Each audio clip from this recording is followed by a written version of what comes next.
সমাজে গুরুত্বপূর্ণ অবস্থান থাকলেও আড়ালে ভয়ঙ্কর যৌন নিপীড়ক মার্কিন ধনকুবের জেফ্রি এপস্টেইন। বহু বছর ধরে এই ব্যক্তির সঙ্গে সম্পর্ক এবং যৌন নির্যাতনের অভিযোগে বিতর্কের মুখে ডিউক অফ ইয়র্ক উপাধি ত্যাগের সিদ্ধান্ত নিয়েছেন প্রিন্স অ্যান্ড্রু। বাকিংহাম প্যালেসের বিবৃতি অনুযায়ী রাজা চার্লস ও পরিবারের ঘনিষ্ঠ সদস্যদের সঙ্গে আলোচনা করেই নিজের উপাধি ছাড়ার সিদ্ধান্ত নেন প্রিন্স অ্যান্ড্রু। শুক্রবার বিবৃতিতে তিনি বলেন, তার বিরুদ্ধে ওঠা অভিযোগে রাজপরিবারের মর্যাদা ক্ষুণ্ণ হয়েছে, তাই ডিউক অফ ইয়র্ক সহ সব রাজকীয় সম্মাননা ত্যাগ করছেন তিনি।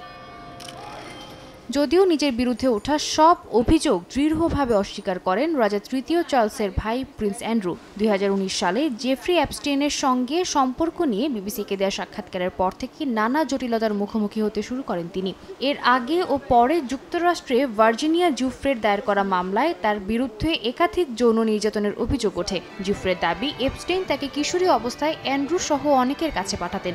এসব অভিযোগ অস্বীকার করলেও আদালতের বাইরে 2022 সালে জুফ্রের সঙ্গে সমঝোতায় পৌঁছান বলে জানায় গণমাধ্যম।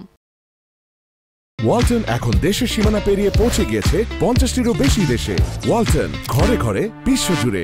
জুফ্রের অভিযোগ, এপস্টেইনের ব্যক্তিগত দ্বীপ, ম্যানহাটনের ম্যানশন ও লন্ডনের বাড়িতে তাকে একাধিকবার নিপীড়ন করে অ্যান্ড্রু। এর মধ্যে লন্ডনের বাড়িটি ছিল অ্যান্ড্রুর বান্ধবীর। মামলাগুলোর কারণে সামরিক পদবি হারান রাজা চার্লসের ভাই। অপসারিত হন চ্যারিটি সংগঠনগুলোর দায়িত্ব থেকেও। সরকারি কার্যক্রম সীমিত করে দেয় বাকিংহাম প্যালেস। তবে বিতর্ক শুধু এপস্টেইন পর্যন্ত সীমিত নয়। সাম্প্রতিক তদন্তে উঠে এসেছে চীনা নাগরিক ইয়াং তেংবোর সঙ্গে তার সম্পর্ক। ব্রিটিশ আদালতের নথি অনুযায়ী ইয়াং ছিলেন সন্দেহভাজন চীনা গুপ্তচর, যিনি 2011 থেকে অ্যান্ড্রুর ঘনিষ্ঠ বাণিজ্যিক পরামর্শক হিসেবে কাজ করেন। 2024 সালের ডিসেম্বরে প্রকাশিত আদালতের নথিতে দেখা যায়, ইয়াং যুক্তরাজ্যের সম্ভাব্য বিনিয়োগকারীদের সঙ্গে বৈঠকে অ্যান্ড্রুর প্রতিনিধি হিসেবে কাজ করতেন, যদিও ইয়াং অভিযোগ অস্বীকার করেছেন।